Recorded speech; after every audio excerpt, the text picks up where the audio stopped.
लगभग 500 से अधिक को बस्तर जिले से बाहर निकाला गया है। लगभग 350 से अधिक कवर्धा से बाहर भेजे गए हैं। ऐसे अनेक स्थानों से सूचनाएं आती हैं और जहां से भी सूचना आएगी ऐसे लोग जो घुसपैठिए हैं, बाहर से आकर रह रहे हैं, उनको निसंदेह बाहर निकाला जाएगा। टोटल जमीन अतिक्रमण के भेंट चढ़ गया। ये लोग जब से आए हैं यहाँ चोरी चमारी बढ़ गया है, चाकूबाजी बढ़ गया है। पश्चिम बंगाल से आए हुए हफीजुर रहमान मेरे साथ हैं। आप हथखोज भिलाई में कब से रह रहे हैं यहाँ पे? 1.5-2 महीने से। नमस्कार, राष्ट्रभोज से मैं पवन केसवानी।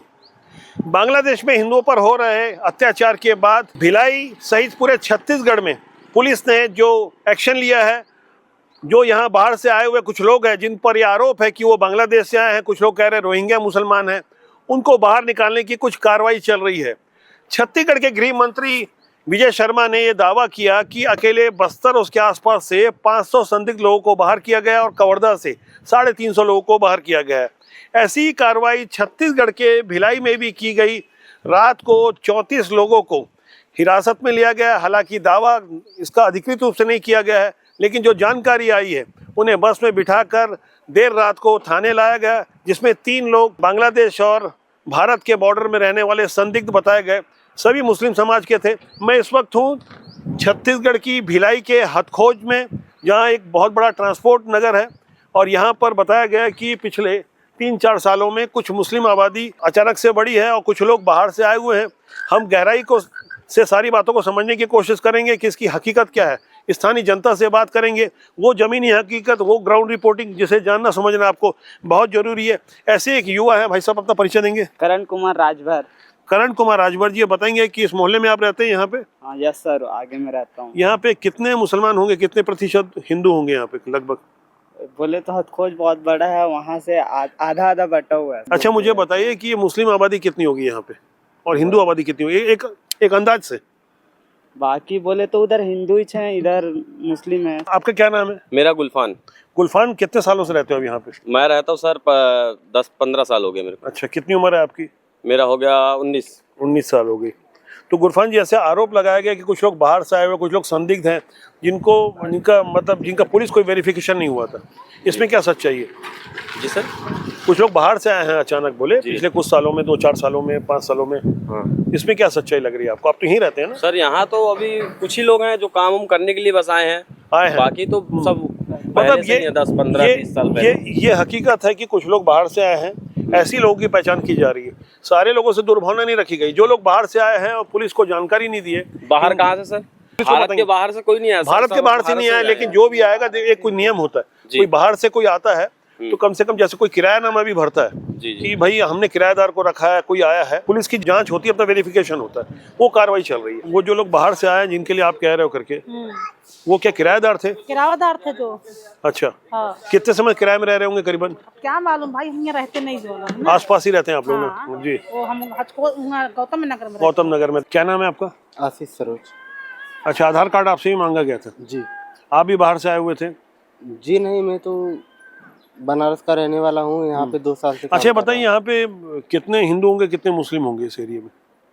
आधे आधे होंगे करीबन? हाँ, लगभग बराबर की संख्या में। मुसलमान तो ज्यादा हो जाएंगे। मुसलमान ज्यादा हो जाएंगे। मुसलमान ज्यादा है यहाँ पे? हिंदू कम हो जाएंगे। अच्छा, तो यहाँ पे कितने प्रतिशत हिंदू हो सकते हैं, कितने मुसलमान होंगे, क्या लगता है? एक अंदाज इस एरिया में सर हमको लग रहा है साहब कितने? 1 मिनट। हिंदू बेसी होंगे। हाँ, क्यों भी है? इधर के एरिया में करीब हिंदू बेसी होंगे, आगे वाले साइड में मुसलमान 60, क्या बोले? 60-40, मतलब 60% का परसेंटेज ज्यादा है। ये मैं कह रहा हूँ आपको कि यहाँ लोगों ने अवैध रूप से कब्जा किया, अवैध कब्जे के लिए पैसे दिए। तो ये जो हुआ, ये जैसे पूरी कॉलोनी ये अभी बनी है 1 साल में? जी हाँ, 1 साल में। 1 साल में बनी है। पीछे थोड़ा मैं चाहूँगा कैमरा सहयोगी थोड़ा दिखाइए। ये पीछे नाले के सामने ये पूरा, यहाँ से आते पूरा झंडा जो दिखा रहे हैं राइट से, इधर ये इस पर आगे ये पूरा फैक्ट्री में तो अभी बना है। ये फैक्ट्री जो बनी है वो DIC जमीन बनी है। इसको अलॉटेड जगह है और अलॉटेड जगह के बाजू में जो कंस्ट्रक्शन हुआ है, ये जो झंडा और ये लाइन से दिख रहा है, ये सब यहाँ स्थानीय लोग बता रहे कि यहाँ पे 1 साल बना है। 10 साल हो गए, 20 साल हो गए। आप लोग यहीं रहते हैं? क्या नाम आपका भैया? मेरा नाम जिगर खान। हाँ, ठीक। क्या काम करते हैं भाई? मैं काम वाम कुछ नहीं करता। काम नहीं कर? हाँ जी, 10th standard student. 10th stand. आपके साथी लोग हैं? क्यों भाई? अभी हम लोग अभी आज तो गाँव से आए हैं। अच्छा, ठीक है। यानी ज़्यादा समय नहीं हुआ है, 10 साल 5 साल जो भी हुआ है। तो यहाँ पे एक बात बता सकते हो, यहाँ पे ये जैसे कल जो लोगों को पकड़ के लेके गए, किस कारण से लेके गए यहाँ पुलिस वाले? नहीं मालूम सर अपने को। अच्छा, हम लोग तो घर में सो रहे थे। लगभग ये 6-7 बजे की बात है। तो घर वाले बताए कि पुलिस आए थे। अब नहीं मालूम किस कारण से आए थे, अपने को कुछ नहीं मालूम, इसके बारे में नॉलेज ही नहीं। अच्छा, कितने समय देख रहे हैं मकान जो नया बना है? तो अभी बना, अभी भी बने हैं पूरे? साल भर के अंदर, 1 साल के अंदर बता रहे हैं।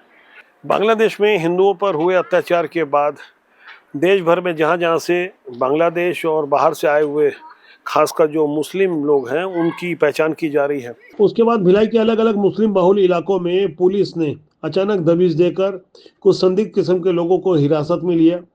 संख्या शुरुआत में 200 थी, फिर बाद में 700 हो गई। 700 से ज्यादा मकानों में सर्वे किया गया।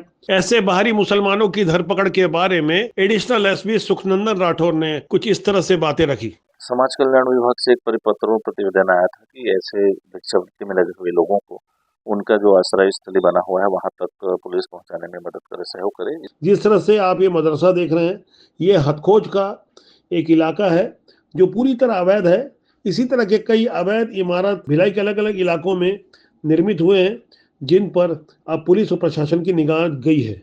गृह मंत्री विजय शर्मा ने यह दावा किया कि छत्तीसगढ़ में बस्तर से 500 और कवर्धा से करीब 350 लोगों को बाहर किया गया है। छत्तीसगढ़ के भिलाई शहर में भी ऐसा ही नज़ारा है, जहां कुछ लोग बाहर से आए हुए हैं और उसमें पुलिस ने करीब 34 लोगों को हिरासत में लिया और 3 लोग ऐसे बताए गए कि जो बांग्लादेश और भारत के बॉर्डर पे थे। इस तरह से यहाँ एक अवैध बस्ती बसा दी गई है, पूरी तरह अवैध कब्जे में बसी हुई बस्ती है। बाकायदा इस तरह के वर्कशॉप भी चल रहे हैं और जगह जगह मकान भी बन रहे हैं। इस ज़मीनी हकीकत को हम समझने के लिए हथखोज बस्ती में आए हैं, जो एक सबसे बड़ा ट्रांसपोर्ट एरिया है, काफ़ी सेंसिटिव इलाका है, इंडस्ट्रियल एरिया है, बड़ी बड़ी फैक्ट्रियाँ हैं और एक जगह एक गड्ढे को पाट कर इस कॉलोनी को बनाया गया है जिसे हथखोज बस्ती कहा जाता है। ये बजबजाती नालियाँ, ये बेहताशा गंदगी और पूरी तरह अव्यवस्था। जब अवैध कब्जे से कोई बस्ती बसती है और कुछ बाहर से आके संदिग्ध किस्म के लोग रहते हैं तो ऐसे ही हालात होते हैं। यहाँ एक मुस्लिम बस्ती जो बसाई गई है, जैसा कि यहाँ मदरसा है, चारों तरफ आप एक मजहब के झंडे देख सकते हैं। कुल मिलाकर के जो लोग बाहर से आए हैं उनके बारे में पुलिस की क्या धारणा है, आम लोगों की क्या धारणा है, वो तो एक जांच का विषय है। लेकिन जिस तरह से अवैध कब्जा चुपचाप बीते 4-5 सालों में होता रहा, शासन प्रशासन के लोग जिला उद्योग केंद्र की इस ज़मीन को अवैध कब्जा होते देखते रहे, पूरी तरह से गड्ढे को पाट के बनाई हुई इस बस्ती में, और किस तरह के आगे नज़ारे हैं, इसे हम आगे लगातार गहराई से समझने की कोशिश करते हैं। इस तरह से स्वागत द्वार सजाने की कोशिश की गई है, एक अलग ही संदेश देने की कोशिश की गई है। तिरंगे के आड़ में अवैध कब्जा किया जा सकता है और मजहब विशेष के झंडे भी लगातार आगे आपको नज़र आ रहे होंगे। ये नज़ारा है हथखोज की उस बस्ती का जहाँ कभी औद्योगिक क्षेत्र की फैक्ट्रियाँ बसा करती थी। कुछ गड्ढे बन गए थे जिसे पाट कर ये पूरी तरह अवैध बस्ती बनाई गई है हथखोज भिलाई में। आप देख रहे होंगे कि जिस इलाके से पुलिस ने कुछ बाहरी मुसलमानों को हिरासत में लिया, गिरफ्तार किया, इसी तरह से कुछ हॉस्टल नुमा मकान बनाए गए थे और आसपास के इंडस्ट्रियल एरिया में मजदूरी करवाने के नाम पर कुछ संदिग्ध किस्म के लोग जब आए थे तो उस बारे में बड़े सवालात खड़े किए गए कि आखिर ये कौन लोग हैं, आखिर अपनी जानकारी पुलिस को क्यों नहीं देते। मुस्लिम समाज के होने के कारण मामला कहीं ना कहीं संवेदनशील हो जाता है और उसके बाद लोग प्रश्न खड़ा करते हैं कि क्या मुसलमानों के ऊपर कोई गलत नियत से या गलत कानून की धारा लगाकर कार्रवाई की जा रही है। तो ऐसे में एक प्रश्न और खड़ा होता है कि जो लोग संदेहास्पद परिस्थिति में आए हैं उनकी भी जवाबदेही बनती है कि वो अपनी जानकारी स्थानीय प्रशासन को दें, जिससे उनकी पूरी पतासाजी की जा सके। हथखोज की ट्रांसपोर्ट नगर से लगी हुई बस्ती का वो इलाका जहाँ से कुछ बाहरी संदिग्ध मुसलमान करीब 300 की संख्या में आकर अचानक बस गए, 3-4 सालों में बस गए होंगे। रोशन वर्मा स्थानीय निवासी हैं, स्थानीय युवा हैं, सोशल एक्टिविस्ट हैं। आप बताएंगे कि ये क्या नज़ारा कि 3-4 सालों में क्या हुआ, कुछ बाहरी मुसलमान आए यहाँ रहने पे? पिछले 4-5 वर्षों में ये ऐसा था कि हथखोज बस्ती का माहौल बहुत ही शांतिपूर्ण ढंग से रहा करता था, पर पिछले 4-5 वर्ष हुए होंगे फिगर। यहाँ पे जो बाहर से लोग आके बसने लगे नीचे की बस्ती में, जहाँ पे कल कुछ कार्रवाई भी हुई थी। किसी खास समुदाय के थे? हाँ, किसी का विशेष समुदाय के लोगों द्वारा ही। अच्छा, विशेष समुदाय के लोगों द्वारा। आप खुल के बोल सकते हैं मुस्लिम समुदाय के थे? नहीं, मैं ऐसा नहीं बोलना चाहूँगा। हम मुस्लिम समुदाय, विशेष खास समुदाय के लोगों द्वारा ही जब से वो आके यहाँ बसने लगे हैं, अपराध की घटनाएं दिन ब दिन काफ़ी बढ़ती चली गई है। और ये 4-5 वर्षों से देखने को मिल रहा है। ये 2 आए, फिर ऐसे करते करते करते करते आज करीब एक अंदाजा है हमारा, क्योंकि हम उस बस्ती में तो जा नहीं पाते क्योंकि ऐसा माहौल ही रहता है। ये तो लगा है बाजू में। हाँ, फिर भी नहीं बाजू में लगा है, फिर भी हम नहीं जाते क्योंकि एक माहौल ही वैसा रहता है। पैदा यहीं हुए हो?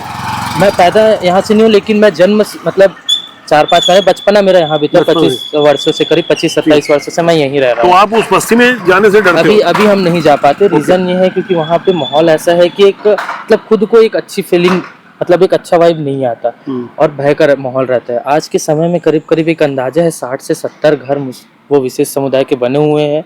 और ये ऐसे मतलब उनके आने से माहौल बना है यहाँ पे, अपराध का गढ़ बन गया। 60-70 घर तो 300 के आसपास आबादी होगी।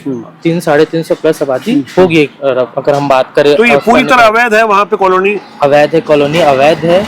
और ये विशेष समुदाय द्वारा ही ये सब किया जा रहा है। अपराध का गढ़ ऐसा बना है भैया, मैं कि यहाँ पे जो चोरी की घटनाएं होती है जो वो काफ़ी बढ़ी है। उनका व्यवसाय प्रमुख कबाड़ का व्यवसाय है, क्योंकि वो क्या है, कबाड़ियों का काम करते हैं जो लोहे छोटे मोटे सामान खरीदते हैं। तो उसके कारण यहाँ पे चोरी का हब बन गया है। हमारे हथखोज गांव से लगा हुआ काफ़ी पुरानी संस्था है जो भारत सरकार की एक उच्चतम संस्था हुई करती थी, भारत दूरसंचार निगम लिमिटेड। अच्छा। उसमें सर डेली रोज रात में अगर आप आते हैं, आपकी टीम आती है, तो हम आपको लाइव नज़ारा दिखा सकते हैं 11 बजे के बाद का, कि जिसमें एक चोरी की घटनाएं होती है। ये जो BSNL की फैक्ट्री है, उस फैक्ट्री में, सरकारी फैक्ट्री में गार्ड की मौजूदगी में, गार्ड की मौजूदगी नहीं, क्योंकि गार्ड को भी ऐसा है माहौल बना हुआ था कि गार्ड भी डरता है। हथखोज बस्ती के पार्षद है राकेश बंछोर जी। यहाँ कुछ बाहरी मुसलमान पिछले 2-4 सालों में ज्यादा आके बसे। हथखोज बस्ती से लगा हुआ इलाका है और आपके वार्ड से लगा हुआ क्षेत्र है। कितनी संख्या होगी करीबन जो बाहर से कुछ लोग आए? एक अंदाजा होगा आपके पास? 200-300 नहीं, 200 नहीं होंगे। 200 के आसपास? 200 के आसपास होंगे। तो ये जो लोग आए, इनके आने से कुछ सामाजिक परिवर्तन आया, कुछ अपराध वगैरह ऐसे हुए जैसे लोग बता रहे थे? क्या है, क्राइम तो बढ़ ही रहा है। गांव के एक वरिष्ठ नागरिक है, स्थानीय बोली भाषा में गांव के सयान है। आप नाम बताएंगे?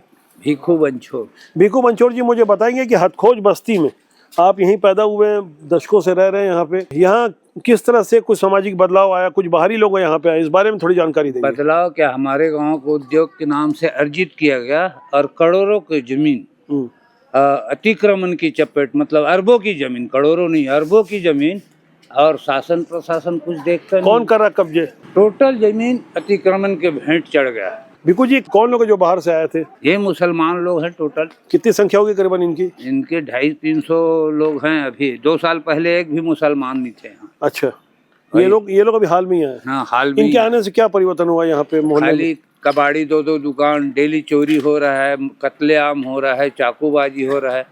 तो पुलिस ने जो कार्रवाई की अभी, जो बहुत लेट कार्रवाई की, आपका ये कहना? बहुत लेट कार्रवाई किया और कर भी नहीं रहे। उन्हीं संरक्षण में कार्रवाई ये भी हो रहा है, चोरी चमारी जो हो रहा है। पुलिस वाले आते हैं, अब तो वसूल के चले जाते हैं। ये काफ़ी गंभीर आरोप लगा रहे हैं भीखू बंछोर जी। हम गहराई से सारी चीज़ों को समझेंगे, उस गली में भी जाएंगे जहाँ जाने से लोगों को डर लगता है। लोग कहते हैं कि वहाँ जाना खतरे से खाली नहीं है, लेकिन हम आपके लिए वो सारी खबरों को ग्राउंड रिपोर्टिंग के माध्यम से दिखाएंगे। इस तरह से जगह जगह कबाड़ के दुकान खुले हुए हैं। इनके बारे में बताया जा रहा है कि इस तरह की कबाड़ी की दुकानें कई संख्या में खुले हुए हैं, बड़ी मात्रा में खुले हुए हैं, जहां इनका कोई वेरिफिकेशन नहीं हो रहा है। पुलिस की लगातार पड़ताल चल रही कि आखिर कौन है वो लोग जो बाहर से आ रहे हैं और अपराध को बढ़ावा दे रहे हैं। मोहल्ले ही आधा ज़्यादा मोहल्ले पूरा डंडा लगा के रखे, सब लगा के। हाँ, भारी मुसलमान है ना? बाहरी मुसलमान? हाँ। अच्छा, कब से देख रहे हैं आप इनको? 2-4 सालों में आए हुए? ये ज़्यादा नहीं हुआ है, साल भर से ज़्यादा नहीं हुआ। साल भर से ज़्यादा नहीं हुआ है। कुछ संदिग्ध लोग बाहर से आए हुए हैं। फिलहाल पुलिस बांग्लादेशी।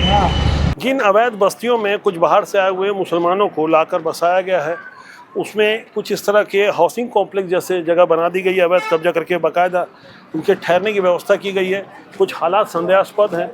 कुछ लोगों से हम बात करते हैं कि आखिर वो कौन लोग हैं जो यहाँ आकर बस गए, जिनके विरुद्ध पुलिस कार्रवाई कर रही है, जिन्होंने अपनी जानकारी पुलिस को नहीं दी। पुलिस वेरिफिकेशन बहुत ज़रूरी है। पश्चिम बंगाल से आए हुए हफीजुर रहमान मेरे साथ हैं।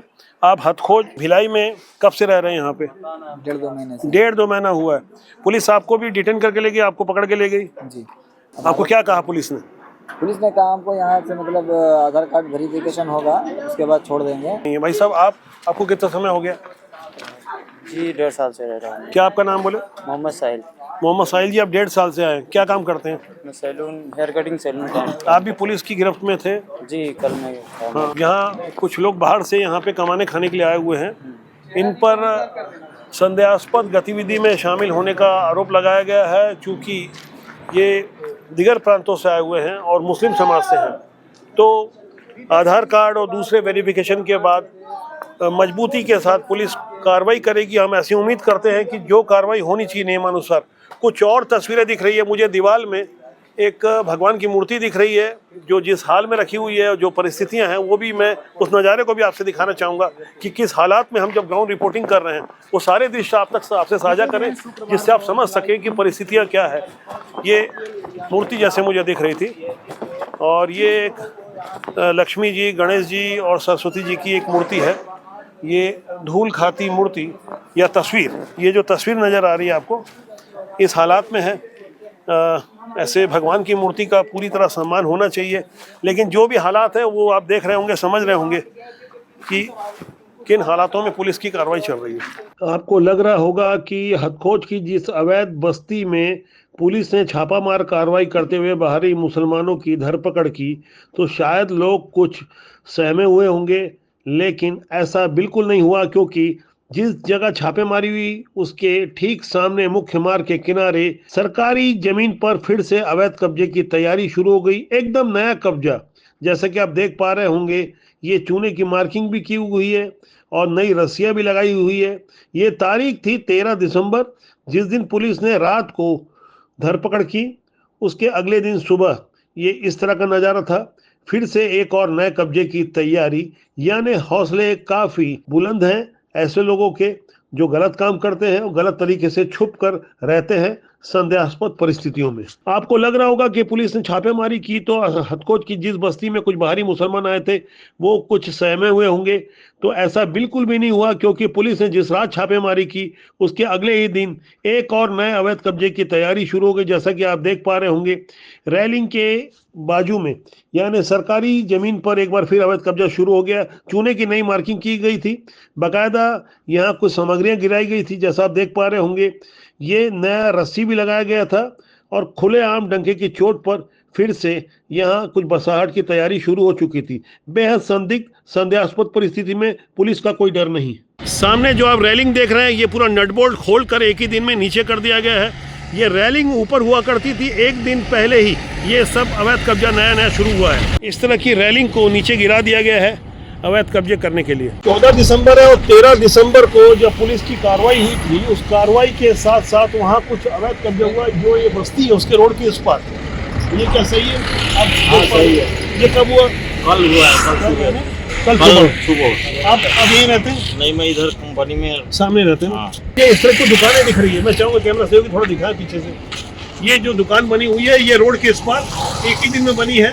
13 अभी आप देख सकते हैं, नई कुछ लकड़ी अभी आई हुई है। ऐसा आप बताएंगे कि क्या ये कब्जा कब हुआ? ये 13 दिसंबर। ये कौन लोग हैं?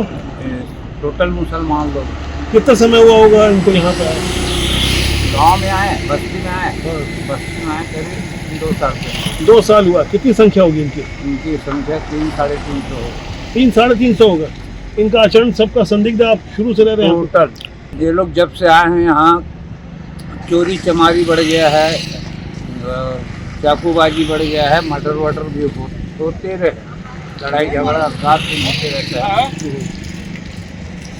जी, ये कुछ ऐसे भयावह दृश्य हैं, ये नज़ारे हैं जिन्हें हम समझने की कोशिश कर रहे हैं। एक तरफ तो पुलिस कार्रवाई करती है, दूसरी तरफ पुलिस की कार्रवाई के वाले दिन ही ये फिर से नया अवैध कब्जा करते हैं।